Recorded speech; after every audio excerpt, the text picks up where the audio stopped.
Does Circa publish the player bet percentages? Just full, perspective from my point is I think the bet percentages are one of the most overrated things that the average bettor pays attention to, because there are so many flaws to using bet percentages, because you don't know, who placed those bets. You don't know at what line they place the bets. You don't know how parlays factor in. There's a lot of other factors that go into these bet percentages. Well, what are your thoughts on them, with releasing them or not releasing them, and do you value them much? Are the bet percentages normally tickets, or are they normally money? I never really even understand. They break them out, but they don't tell you. Some of the times they release and they don't tell you which books they are. So is it a square or a sharp book? They don't tell you the lines. They don't tell you if parlays count. There's various other things they don't share within those numbers. I don't like to release any information about anything that involves betting, like our players betting. So I know that in the past, I think some of the media outlets have got annoyed at me because I just don't want to disclose any information, because I think that, to me, I treat the relationship between a bookie and a bettor very kind of privileged information. And it always annoys me when somebody writes up an article saying, this guy bet $25,000 on this bet at +3 at the South Point. I really think it's I would be annoyed if that was. I think it's a violation. I agree. Yeah, and so I've always that's something that, and I feel like you're either, where do you draw the line? If you're doing the bet percentages, it's very easy to go on to the next thing. And again, I even made a mistake during this talk. I think I talked about the kid betting Texas Tech, and I already regret that. I wish I wouldn't have said that, but I was trying to give an example. But yeah, I just don't like doing it. I don't like the big bets. I think it's, it's just. Do you ever value them at all in your handicapping, and do you care in the least about what bet percentages are published? Do you see any value for the bettor in them? I don't know. I guess it could tell you, in a high volume game, like a Sunday night game, if it's very one sided and 85% of the money is on the Patriots, I guess it could lead a bettor in the direction of, there might be a little bit of just kind of shading the line towards the Pats because they're so heavy in public action or something. I think that as things have gotten, as the betting public has gotten more educated, it's not really a useful tool like it used to be. Maybe I feel like when I was younger, and this might just be me remembering it differently, but I felt like you could use betting percentages and say, oh, okay, the squares are all on, this side, and then kind of, but I just don't feel like it's like that anymore. I mean, I guess you could still say it's somewhat of an indicator, on certain games when you see the public just hammering a side and our ticket count is, 200 to 30, you look at it and you're like, all right, I mean, I guess that's a little relevant, but no, I don't really do anything with it. Do you? Yes. Do you like to take leads off it? No, I mean, I think when you're getting in the 90% range at multiple locations, that's something to consider. But I think anything but extreme numbers are completely worthless. I agree completely with that. And even at extreme numbers, I probably dig a little deeper to make sure that the numbers are being reported accurately. I just don't trust them. Well, I will say that when I was younger, it definitely probably put me on the right track of asking myself, if 85% of people are on this game and it looks so easy, why is the number only 2 instead of 3? Mm-hmm. And so I think it's a good kind of roadmap for people who are looking to understand why a number is what, and they can those games are such standouts where they can say, who wouldn't bet the Patriots -2 in this spot? Then they start diving into it, and you can figure out why is the line 2. Oh, okay, all right, now I can understand a little more. So maybe it's good from that standpoint to help recreational bettors kind of think a little differently and examine games a little better. Sides versus totals. I grew up in the day when Vegas was posting much lower limits on totals, but totals are becoming more readily bet these days. What's your house win percentage in terms of the way you set the lines for sides versus totals? And do you think there'll come a day when you're going to take bets that are equal in size from totals as you do with sides? Yeah, I think we're on the track to getting there. I mean, we right now we win at a lower clip on totals. probably by a couple percentage points, a few percentage points. Not much. Yeah. But I have noticed that, in dealing with Deck Prism, the way they deal their in-game lines, they deal the same limit on sides, money line, total, run line, right across the board, 10,000 every way. And I've talked a lot to Matt Davidow about this, and he's very adamant that the markets are very efficient, probably for sides and totals, and it's getting closer every day. So he doesn't feel the need to stagger his limits. I still do. I'm trying to think for baseball. I think we take 20,000 on the side in the run line, and then 5 on the total, and we're probably light. We probably should be like 20, 10, 20, but we've just found that for the most part, we don't get a lot of recreational play to kind of soften the blow on totals, and sides we do. So we can afford to deal much higher limits. That's the big difference. That's the big difference. That's a good point. That's a great point. But it's changing. No, more and more you get guys coming in who just want to bet totals, and it's, they're just guys who are gambling, and they like totals, and they don't like sweating sides, and they want to rip for points, so they just like to bet 30 dimes on a bunch of overs. And so I think to answer your question, it's getting closer in terms of kind of what people enjoy betting, and I think the win percentage will continue to kind of converge and get closer over time. What are the differences in how you look at the board versus when you were a bettor and now you're a bookmaker? If you pick from an odds making standpoint, no, because I approach the week the same. I go through all the games, I make my numbers. I guess I have to, obviously I have to have a more kind of holistic vision of the board instead of just kind of like picking my spots. I think that's part of the reason I like booking more, because, when you're booking action on every game, if I'm a bettor on a college football Saturday, I probably might have action on, 10 to 20 games. Whereas I'm a bookie, I've got action on all of them. And I like those numbers a lot better when it's working for me on, 100 different games. But at the same time, it's a lot more surface area to defend. I have to, read more and be more aware of every single game in terms of injuries. And so I don't know. It's two different things. To answer your question, I don't feel like I approach it that differently. My brain kind of already, but I will say I probably always am looking at things more as a bookie. Like even when I was only betting a couple sports, I was still kind of keeping track of everything and knowing where the industry was and paying attention to everything. So yeah. You mentioned something about which I agree, that the bettor in Nevada is becoming more educated. Now that gambling is allowed in all these other states, you're in Colorado, a few other states, Arizona's opened up, all these states opened up. Get the feeling they're not as educated in some of the other states, and does that affect how you're dealing lines or how you're operating in Colorado, for example, if they're not as educated as in Nevada? Or, where are you on that? Or are they all educated? Yeah. And I don't, maybe educated was the wrong word that I used earlier, but I think they're earlier in their life cycle as sports bettors for the most part. So right. I don't think they're as price sensitive. I think that the Nevada customer has understood or understands more now that, I need to be betting at a book where, I'm not going to have to worry about the price. And even if they don't shop specifically on every bet, I think they're just more aware of the fact that, there's different prices at different books. And it's funny, I think a lot of times when you go to these sports books on a Sunday, and I've even encountered it, whether it's, somebody betting at Mirage, staying there, or somebody staying at Golden Nugget, they come down to the book and they are under the impression that every place has the same line. Or if they're betting the Yankees to win the World Series, it's 10-1 everywhere. So, when I was at Westgate, we definitely benefited from that reputation as a place that had fair futures. Even back to the Imperial Palace, I can remember people, they would come over and they'd be like, I stay at Mirage every time I come, but I always come here for the futures. Once they see it and understand it, you pretty much got them for life, that they understand that your odds are fair. And so it's more just educating them to the point and saying, no, there are different odds. And then once they trust you that, you have fair odds, they'll come out of their way.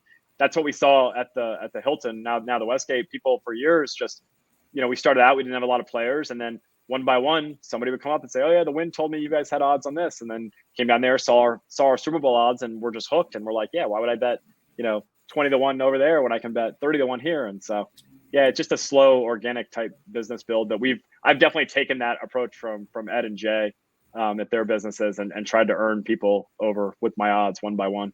You may not be able to answer this, but what are your expansion goals over the next year or the next 3 years that you think are reasonable goals? Yeah, it's probably a better question for Derek, since he leads the train on that. But I'm focusing on building like the best sports betting product that we can, and I think that's probably going to encompass like us having our own app. So I think we need to really get to work in terms of developing our own technology. And I think once we do that and we have a really solid platform, we can kind of even better show who Circa Sports is and what we're about. Then I envision being able to take that to the masses. But at the same time, it is somewhat of a land grab. So I think we've kind of strategically picked the spots that we wanted to expand into. Colorado was someplace we were excited about going into. We tried a smaller market in Iowa. We're super excited to be in Illinois sometime in the next 6 months. I think Illinois is going to be a good market for us. Yeah. So are you coming to California? We'd like to. In the year 2042. Yeah, no, I know Derek would love to come to California, and a lot of it depends on kind of the market conditions and if it makes sense financially for us to enter the market and when that happens, because a lot of these newer states come online and there's just so many fees to kind of get up and going, and so our approach has been more to kind of sit back and kind of see which states make the most sense for us, because we're still, in the grand scheme of things, a very small sportsbook, obviously. And, we have to make decisions that don't put us out of business and keep us going. So, well, it's important for customers to understand that you're not going to play that same bonus game that some of the other places are going, because you offer such a superior product with availability and offerings and limits. You don't want to move that direction. But Ron, I think I interrupted you. You had another question. It's just a comment. Imperial Palace. Chris, were you there during the heyday? Were you in Las Vegas during the? No, not really. I mean, I bet there. It was before I moved here when I think they basically stopped business around 2007, 2006. Yeah. Am I right? I got to tell you, I hung out at the Imperial Palace more than any other place. It was my go-to place. The season win offerings were incredible. I probably took a bet from you there. I'm sure I probably took a bet from you. I was there so much. I'm sure I met you. Yeah, I know. I used to read about what Jay and Ed were doing at the Imperial Palace, especially with the props, with the Super Bowl props. Yeah. And so when I moved out here in 2003, that was the only place I really wanted to work. And the first time I came in that place when I was 21, I guess that would have been like year 2000. And I was staying at the Mirage, and I walked across. And I'm just like, oh, I love it here. This is amazing. And I like the little hole in the wall room for the back Sportsbook. And oh my goodness. Yeah, those were the best times. Yeah. And I loved every second of it. I'm so grateful that Jay hired me, because like I probably wouldn't be here if he didn't hire me. So. Yeah, what percentage of the time when you take a strong stance of a game, is it based on opinion versus you got hammered on it? So the earlier in the week, the more opinion is usually factored in.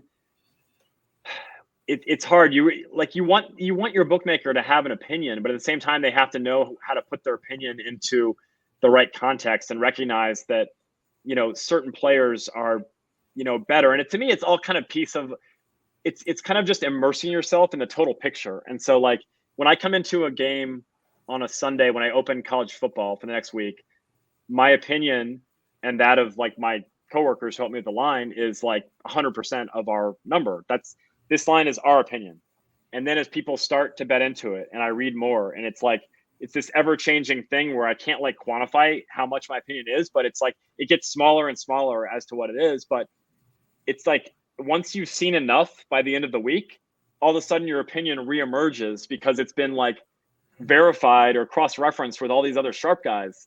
And now you have this opinion that, has been kind of, just like crossed with all these other smart people's opinions. And now you have this new opinion that you didn't have on Sunday, but it's a better opinion. And so, once you see enough bets, you kind of have an idea, but that can change on a dime. If you see something else and, somebody else bets it. That's why we have to be very like flexible as a bookmaker and be able to change your mind. And I think that's something that that's one of my personal strengths. I think that I have the ability, to pivot, to be thinking one way and say, okay, I know 14 is the number, and then encounter new information and go, no, I was wrong. Okay, 17 is the number. I can see that, understand. And you have to be willing to toss your opinion to the side when it makes sense. And so you can't have a big ego.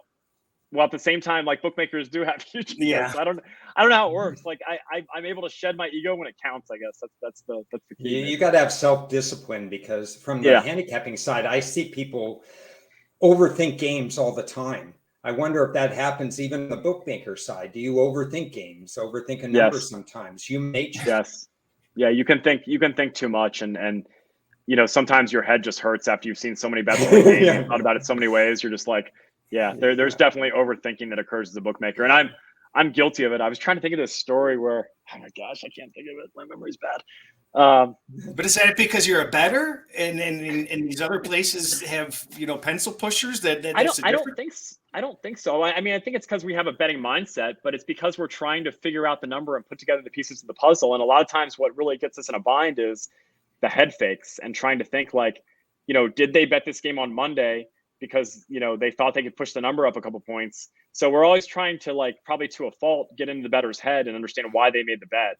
And that can just, anytime you're trying to figure out what somebody else is thinking, you're probably going to like end up in a spot where you're just chasing your own tail. So, yeah. I also want to make note that Circa is one of the few places that encourages betting whatever you want to bet. If you bet one side of a game on a Monday, you can come back and bet the other side, whereas the competitors will literally close down your accounts, and it's a serious violation of their rules, which I never understood, because is it unreasonable for people to change their mind over the course of the week?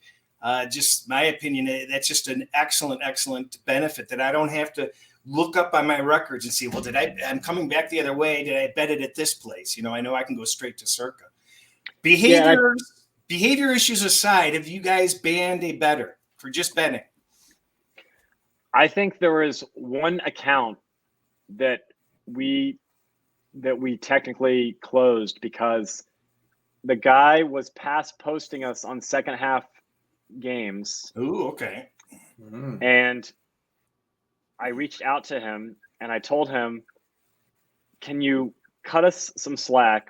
We were trying to put up a lot of these second halves and we're trying to leave them open for bettors. Can you not just specifically look for games that we're leaving open by a minute or so? And he was doing it in basketball, I think. And so it mattered there. He'd get 2 points towards the total, or 4 points towards the total. And he did it once, and I called him again, and I'm like, he wasn't betting anything else besides looking for games we left open. That's all he was doing. And I said, hey, I get it, and I understand that the responsibility is on me to do this, but I'm really trying hard to do it, and you're still finding games here and there. Can you please stop? And he said, yeah, I'll try to stop. And then he did it a third time, and I didn't. I said, dude, I apologize, but like, you're just taking shots on these games that we're leaving open. I'm like, I gotta close your account. I'm like, you lied to me twice that you're gonna stop doing it. That is the one account that I closed, and yeah, that's the only account that I've closed this far. And partly just because the guy was kind of dishonest with me, I felt like, because he implied that he would not do it. But I still feel bad about it. That feeds into my other question of what is the most annoying thing that sharp bettors do that you dislike? You just wish they wouldn't do it with the relationship that you have with them and the limits that you provide. I would say probably, doing something after I've asked them not to, because I think that this is a relationship where we're acting in good faith the whole way. Like, I don't think we've ever not acted in good faith. And so all I'm asking is, like, we have system limitations. If I tell you I can't handle the game in the first half at the same time, like, I'd appreciate if you'd respect it. Like, I get that you don't have to. I'm not going to ban you. I get it. But, like, we're very fair. And so that bothers me. But at the same time, like, when we first started, we had a lot of players, and still this day, all players that bet the side in the first half. And I give them the benefit of the doubt. These are guys who will do it once every 3 months. And I know they forget because they take it at other books and they're trying to get down fast, or they're about to sign the money line with us. And so I'll just text them. I'll be like, hey, we don't take side, and like, I can't block it out, but please don't bet the side of the money line at the same time. It's correlated. I appreciate it. What happens if they're doing it half limit on each? So whatever the smaller the limit of the two is, I'm okay with however you want to disperse that. And I tell them that. So like if the limit is 2,000 on a college football first half total and 5,000 on the game total, you could bet, 1,500. Well, no, I'll take 1,500 and 500. The sum of the smaller limit. Because like that's my thought. Or you can have just bet the whole entire, bigger limit. Like, to me, you have to work off of that, because otherwise they're going to just like kind of mix and match and find out a way, they bet 3,000 on the game and 2,000 in the first half, but the limit is 2,000 for the first half and it affects the game. So I have to make it the sum of the smaller limit in my mind I've always felt it's been important to have a relationship with the bookmaker, because it's got to be reasonable for both sides. And I have, even on the apps, like if a bookmaker called me back and said, I don't want that bet, for whatever reason, I'd wipe it. If it's a smaller book and I'm there to, hey, just let me know if there's stuff you don't want, because I like a lot of whatever else I can help you with. But I've been in a position where I've returned tickets or I've canceled bets in the past, and I haven't had a problem with it, because I don't want you to do something that you feel like you have to do to maintain our relationship. I don't want you. I'm talking about smaller books, but I'm just speaking. No, I know, but I'm saying for any book, like you shouldn't feel that way. You're the customer, and you shouldn't feel like, I can remember like I would never ask for comps at any book I went to, because I'm like, I don't want to give them any reason to feel like I'm like, tacking on to, the fact that I'm beating them and asking for comps. And like, to me, like, I just don't want the player to have to worry, to have to think about like, oh, I shouldn't do this because the bookmaker might get mad at me and then he might close my account and then I can't make money off that. Like, I'm trying to like, if I'm telling you, and like, I really truly want the customer to not have to worry about all this bullshit and not feel like it's personal. And that's why I think that we do a good job at that.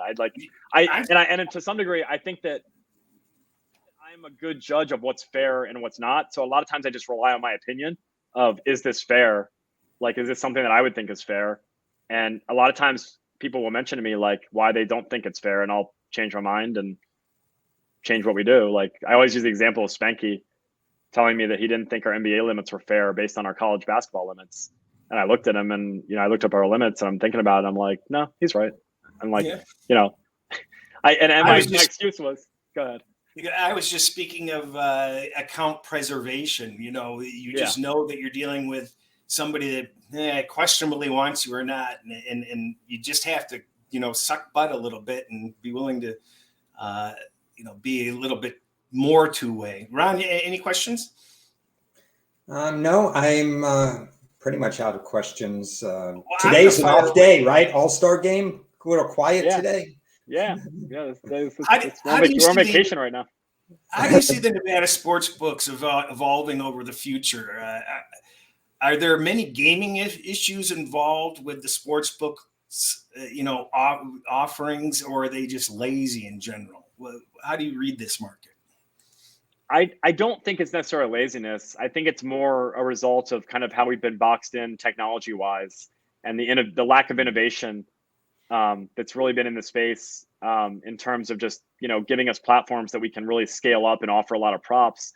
But that said, the ability to offer all the props in the world, if I can't take a fair bet to it, I don't really see the point of doing it. So I think the Nevada books are going to be the victim of consolidation. I don't see how they're not going to outsource what they're doing to, the other companies that are bigger, whether it's MGM, Caesars, FanDuel, DraftKings. Like, I just don't see there being any more independent shops. But I do think that long term, after this consolidation happens and you've been left with, 6 or 7 books in the country, I do think there will be a clamoring for smaller independent operators. I'm hoping that Circa will fill that niche, but I do hope that there'll be others, and I think there will be. But I think that the next step in Las Vegas and in the national scale is just going to be mass consolidation. But out of that will come the real sports books that will be operating in 10 years that will be awesome, is my hope. That would be wonderful. I understand what you're going with the consolidation, that people are going to be shut out. But then after that, if we can get a smarter kind of thing going, I would be all for that. NFL lines have been moving sharper and harder in recent years. What's up with that? Is that here to stay? Why are you so confident enough to move so much in such a difficult market to beat? It just seems like these books are moving much harder than they used to 4 or 5 years ago. Any thoughts on that? I would say it's probably due to more of these numbers kind of running in one direction, and the guys who are kind of, making these sharp plays are lining up probably more than they used to, is my opinion. I think that the buyback we're getting, not normally sharp buyback. It's normally just guys kind of playing numbers. Yeah. So it's like, if all the sharp bets are coming in and you're not seeing a lot of sharp resistance, you're going to move numbers more aggressively. And I think that's what's happened. And I don't really know what, as I said, I can't speak to NFL, the ins and outs really, really great. But I do notice that there's not, it's hard to find opposition sometimes in NFL games, which to me is kind of crazy because you think of it as a market that's so efficient. But in that sense, yeah, we'll see numbers that'll run from 11 to 14 and nobody buys it back till it touches 14. You got to cover 3 numbers to get a bet back. And yeah, it's definitely, different than I feel like it used to be. I felt like the numbers used to mean a lot more. You could definitely get a smart, sharp bet back easier by going a point. And now it's just it's changed. And yeah, maybe that's consolidation within the wise guy world. More syndicates consolidating. Here's a curious question: what percentage of limit bettors are sharps versus people that just have the money to do it? So I would say a high percentage are sharps. But Circa has definitely gone after this business, which I think is good business for us, which is the guy who, I wouldn't call him necessarily somebody who relies solely on his professional betting, but has money and from time to time makes some good bets and maybe is between a 1 to 2% winner or a 1 to 2% loser. And we've kind of made our money off of those guys because a lot of them, whether they're arbing or whether they're just kind of betting their semi-sharp opinion, they want to bet big. And they'll walk into other sports books and they know what they're doing. They know how to bet, and their bets can be intimidating for a lot of books. And we know what that player looks like, and we're not afraid to kind of take bets from that guy, knowing that, volume again is our friend. We've earned, I put it out there, but we've earned 3% taking on the entire world for the first 3 years of our operation, and that's booking 95% wise guys. And so that to me is our base. And, as we start to increase volume and get more recreational play, that number is only going to go up. I have no doubt that our long-term hold percentage is way closer to 5% than it is 3%. But we built this base of the best bookmakers in the world taking on the best bettors, and we can make money just off that, not even incorporating in, the big whales and all that stuff. And so you say you build a house and you start with a foundation. Yeah. I can't think of a better example than what we built here at Circa Sports than that, because, we're ready to take on anyone at this point with how we built this house. And it's all credit to the skill of the Circa Sports bookmaking team. I've got 2 last prepared questions. How do you react to small bets made by sharps? Do you figure they're just putting their toe in the water? Or do you take those seriously? And how do futures come into play when you're making lines at the end of the season? Does it move your lines very much? So I would say the small bets from sharps are usually like head scratchers where you just look at each other and you're like, huh? Okay. But then you think back, and a lot of times, there could be a million different reasons. Like I know when I'm following a sport and I'm trying to get better at it and I'm handicapping it, it's hard for me to follow without betting it. So I can remember when I started betting college basketball sides, I had so many plays. I mean, I think on a Saturday I used to have I would have like 70 games. I would just bet everything. But I started out and I'm like, all right, I don't want to invest my bankroll into this. I don't even know if I'm going to win at it. So I would bet somewhere between 300 and 500 a game. Which were small bets based on the limits. But that was my reason for doing that. I think a lot of times, assuming the sharp bettors are kind of similar. I had this theory regarding baseball that in the summer when it's slow, that all sharps want to bet baseball if they have somebody who has a model, because they think at worst, I'm not going to lose very much. Yeah. And it's something to do. And it's like, so I really have tried to push our baseball limits up because I think that the baseball market is so much more efficient than it used to be. And I don't think there's huge edges on sides. And, especially once you get past April and May, I just really think that everybody kind of just wants some action. And so I really do think that professional sports bettors are willing to gamble some, either to learn something and have a vested interest, or just kind of, have something to pay attention to. And maybe this is an alternate revenue stream and just something I can turn into a couple points on. And so, yeah. And I already forgot your second question. So if you want to, how do the futures affect your late season lines at all, if anything? I always see how there's some huge liability to MGM or some of these other places. And I'm sure you guys have your huge liabilities. And then I look at their lines and they're the same as everybody else. It's hard to hedge futures positions in lines until you're really towards the end. To me, it's kind of the same as my principles on hedging. I don't like to hedge until I have to, until it's the last opportunity to hedge. So I'm not somebody who's going to sit here and bet an NCAA basketball future and tell you to start hedging in the second round. To me, the earliest I would ever hedge is the Final Four, and I'm probably not even going to hedge to the last game, because it's just you don't want to leave yourself in a spot where you could possibly lose money or throw away. You're essentially throwing away your edge or your good bet at probably negative minus EV prices when you're hedging most of the time. So from the same view of the sportsbook, I'm not really going to get into hedging future positions with lines until I'm pretty far along in the process, until it makes sense. So towards the end of the season, probably not. But yeah, I can see that in a conference championship game. Definitely letting the futures dictate that. It's factored in. We're thinking, okay, if the 49ers win this game, we're in a great position then in the Super Bowl. We could definitely probably be low end and take a 49ers bet. Yeah. So that thought is definitely there, I would say, but not towards the end of the regular season. Way more so, when things are winding down. Ron, any final thoughts? Yeah, I got one more question that area we didn't cover. There are probably 1,000 different reasons, 999 of which I hate as far as betting teases. How do you look at the teaser market, and where is Circa positioned? What are your thoughts about booking it, and so on? Yeah, that's probably one of our places where we've got some criticism. My thought with teasers is if we're writing sharp bets on teasers, we're probably priced wrong. I don't really want to be taking that type of liability from what I would deem professional players on teasers. So I don't know. I hate kind of saying it because it makes me sound like I'm speaking against what I'm in favor of. But to me, if a professional player is betting a teaser, it's priced wrong, because those to me should in theory be, I don't want to call them sucker bets, but they should be a bet that's geared more towards a recreational player. So I've many times adjusted our pricing when I've seen a sharp bet on a 2-team teaser in the NFL. In terms of liability, I don't want to ever have to factor in teaser liability for the most part, parlay liability into how I'm booking. But you do get in situations where it's hard not to. When you're on a Sunday night game or a Monday night game, it's hard not to look at it and think about it. But to me, it makes you, you all as a bookmaker, it's nice if you can think long term and always think about, make decisions that put you in the best spot long term, not how did I do this week? How did I do this month? It's better how did I do this year? And so anytime you start thinking short term as a bookmaker, you're probably going to be, not making optimal decisions.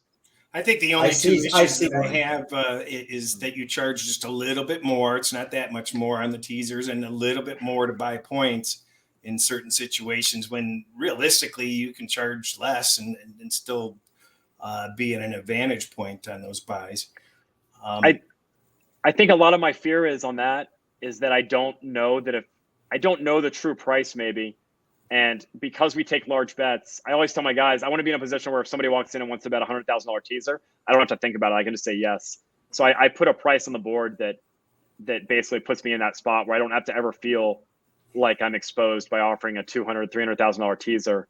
But I will accept that criticism, because I do know our pricing is probably not up to the standards of Circa. So I definitely will. And I know that the buying the half points too, I know that we probably do better on. I will say those are two of the areas where we're acting in a much more defensive manner than I'm used to acting as Circa. So the criticism is definitely fair.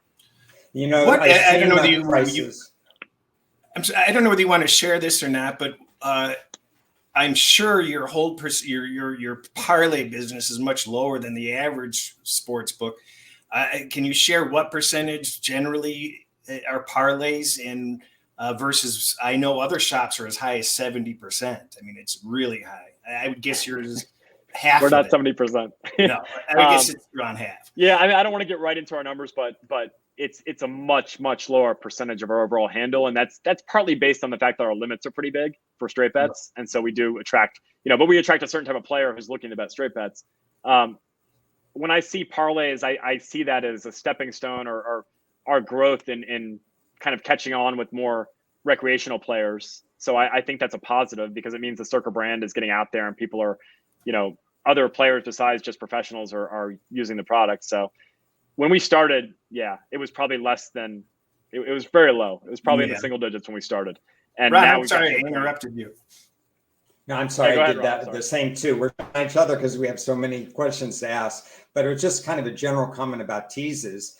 I do see books that intentionally price the line so that they won't get burned by teases, that they're pricing it out of the market so that somebody doesn't take a 6-point teaser and knock it down to a pick 'em 7 or, or 6.5 or something like that. And I don't know if that's something that Circa is aware of or you're aware of when you're making, especially in the NFL, a line, a game where that line is a live teaser to a lot of people. Yeah, I think the teaser lines that you see, those are to some degree in the market because everyone is kind of factoring those in when you see a bunch, when you see a week where all the games kind of are going to create a lot of teaser liability, where all the games are at, 6.5 or 7 or in that range where it's going to create that teaser liability. I think you're conscious of it. So you're kind of trying to like push those lines a little higher, maybe on the whole. I think everyone does it. But in terms of us like sticking out on an island and us being at a number like 9 or something where everybody else is at 8, I don't think we're not really doing that. To me, that's very short-term thinking. And I think when you have a couple weeks in a row in the NFL where the teasers are coming in and there's a lot of games that lend themselves to them, a lot of times these books are getting a lot of negative feedback and pressure from upstairs as to, hey, stop losing on the NFL, stop letting these teasers come in. So they're doing something to say, hey, I'm doing all I can, look what I did. That to me is, again, it's a short-term approach. I mean, you put up the right number and you take the bets, but I can't help but think that those numbers definitely on market wide get creeped up and inflated because of the situation and how many teaser games exist, how many type of that game exists during a given week. What is the number one thing that you would like to know about a new customer? And is there anything you want to ask the plebeian bettors that we are from your viewpoint? So whenever somebody comes up to make a big bet, I always want to know where they're from. That's the first question I ask every single time. And I don't know if that even is relevant, but it helps me. Like if they're from Las Vegas, I probably am going to think there's a higher chance that there's somebody who, knows what they're doing. If they're from North Carolina and they're betting on the Panthers to win the Super Bowl, that always kind of would tell me, okay, well, I can extend a little bigger limit to them. Just they're probably somebody, putting in a bet. And it's not like, I approach every transaction, I want to take the biggest bet I can, but I'm more likely to stick to the limit if it's somebody who I think is a professional player, because I don't want to put ourselves in spots where, somebody who has a better opinion than us is going to put us in, a bad spot late in the year on futures. But we try to take a fair bet. And I don't know. I tend to try to always give the benefit of the doubt to the customer. If there's a question in my mind as to, should I not take this bet? Should I take it? I try to always take it. So, we try to always give. And that's where, our team is really good at that too. I'm excited to have Nick Bogdanovich with us, who has a lot of experience in kind of accepting big bets and knowing how to be player friendly. But I guess I would ask in terms of you guys, what, I don't want to ask what your issues are with the current, sports betting scene. That's all played out. I mean, is there anything you think that we're not doing that we could do better that would, push us towards more success with the player, or, create a better atmosphere for professional bettors? Or, I just want to get better and hear what the professional bettors want from us in terms of making a better product, I guess. So if you guys have any suggestions, I'm wide open. Well, I think you're doing the smart thing that you're growing at the pace that you're able to grow. I mean, you're not trying to take on too much, and that makes your overall product better, because what you choose to do it properly. And you could sit there and get, tied up with all these props and all these offerings. And if it's going to overwhelm you, then that's going to ruin the rest of your product. So I think what you're doing is overall, right on track with what's fair for both sides. I mean, you have to grow at the rate you grow, that you can grow. And as a client, I'm 100% satisfied because I know what I can bet. And that's most important to me by far. And occasionally I'll come in and I won't get some remote offerings, but I didn't necessarily expect them to be there. But I'm happy with it. And Ron's stuck in California, so he's got no clue. Well, my thing is, because I do not live in Nevada, I have a problem with apps in terms of when I do bet and stuff like that. I think the question would be, in Nevada, there's probably apps that are frustrating to people, Chris and so on, and there are apps that are not frustrating. So I don't have the in-house knowledge of how your app is compared to the other places, but I would certainly not want something where I try to place a bet and it moved by a penny, and then I try to play it again and it moves by 2 pennies. That is right. So frustrating. Well, I think I've heard that you're limited a little bit on your offerings with your app structure as it is, but it's easy in, it's easy out, and I have had one snafu in it, but it's good otherwise. Yeah, I think the lack of an approval process is necessary for betting on apps, and that goes hand in hand with the betting limits. Being transparent, and limit is 500. I put a $500 bet in, it goes right through. I mean, that to me, there's no other way to do it. I tried to put $100 bet in on a future, and they spun me and offered $98.50. And then on the other one, they would refuse to give me anything. I went all the way down to $2. They wouldn't approve $2. So you run into some really snarky things. And what you don't want to have is having to put your account number in every time, like one place has, having difficult passwords required. The Wi-Fi issues, you can't be turning on and off the Wi-Fi. Those are the things to consider going forward. Well, I think you would know this, Chris, but my experience in betting in Las Vegas and also betting on apps and getting countered, I think a lot of people think that their job as a bookmaker or a risk manager is to reject whatever bet we as the customer put in and come up with the amount that is appropriate. They think that's their job to, I do this for a living. You want 2,000? All right, I'm looking at you. I'll give you 900. And now the countering is, I don't know how much of it is automated and how much it is a person doing it. But, I think that technology and people just continue to get in the way of what common sense bookmaking has always been about, which is just accept the bet, take the bet, think about it later. Like in the end, I'd much rather have somebody who just sits there and hits accept all day than somebody who sits there and, contemplates every bet in the perfect bet amount. I like that. I'm going to make more money with the guy who just doesn't know how to do anything but hit accept. I think I'm going to get a note of this, but can you share the most bizarre situation that you've encountered since Circa opened in the sportsbook? I'm terrible at these questions. I don't remember anything. Most bizarre situation. I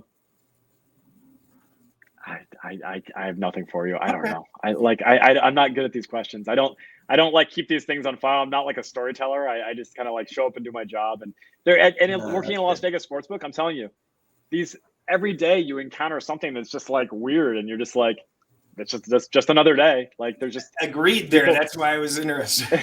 It's every day. They go in and out in my ear.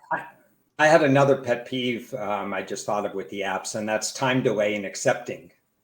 Where they put you on hold because they know who you are and say, we'll wait or whatever, or they may know that something's happened and in a game where you really shouldn't be betting unless it's in commercials in terms of in-game wagering. Oh yeah, absolutely. But the time delay is kind of a pet peeve for me. Yeah, that shouldn't exist. It's a free roll and it shouldn't exist. It's just not right for the customer. So I don't think that at some point some body of legislators or something will get involved and understand that that's just not fair to the customer and protect the customer from that, because it shouldn't exist. So yeah, that's my view. I agree with you. Matt, we've taken up more time than we expected, and we appreciate your generosity with the candor and time. And I hope everybody enjoyed this conversation. If you come to Vegas, make sure you come to Circa, because it's certainly an experience. Yeah, the time flew by. It was really fun. It was great meeting you, Ron, and good talking to you, Chris. All right. Thank you so much, and I look forward to meeting you very soon. Come see me in Vegas. Thanks for everybody for joining. We'll be back next week with some other inventive discussion.